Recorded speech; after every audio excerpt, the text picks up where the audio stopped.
माननीय बाळासाहेबांच्या विचारानं प्रेरित होऊन जी शिवसेना या महाराष्ट्रामध्ये विकासाची कामं करते त्या शिवसेनेचे आपण सगळे शिवसैनिक आहोत.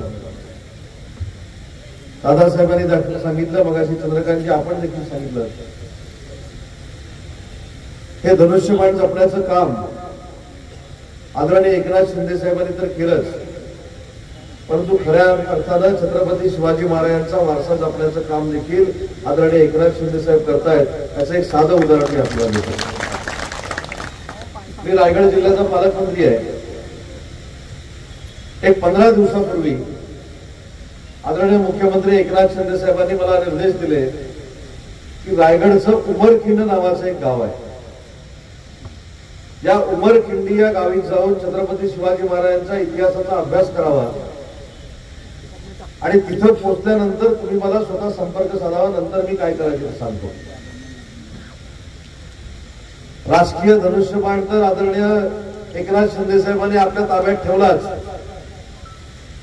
परंतु अनेक लोक फक्त छत्रपती शिवाजी महाराजांच्या नावावर मतं मागतात. पण छत्रपती शिवाजी महाराजांचा वारसा कसा पुढे न्यायचा हे जर कुणाकडनं शिकायचं असेल तर एकनाथ शिंदे साहेबांकडनंच शिकलं पाहिजे, हे प्रामाणिकपणानं माझं मत आहे. मी त्या उमरखिंडीमध्ये गेलो.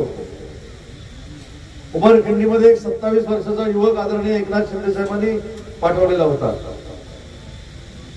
त्या मुलानं आम्ही त्या उमरखिंडीचा परिसर बघितल्यानंतर उमरखिंडीचा इतिहास काय आहे तो आम्हाला सांगितला.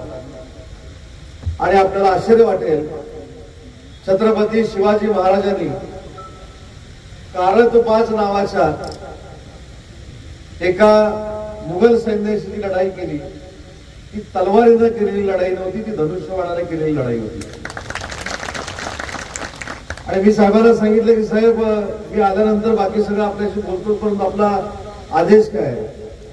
खासदार साहेब, मुख्यमंत्री एकनाथ शिंदे साहेबांनी फोनवरनं 25 कोटी रुपये मंजूर केले आणि सांगितलं की जगातला पहिला छत्रपती शिवाजी महाराजांच्या हातात धनुष्यबाण असलेला पुतळा हा जगाच्या पातळीवर पहिला पुतळा उभा करायचा, तो उमरखिंडीमध्ये उभा करायचा.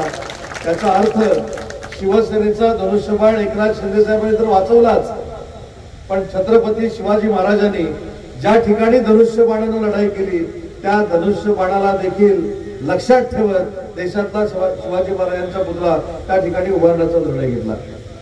मग गतिमान प्रशासन असू दे, भावनिक लोकांमध्ये जाऊन काम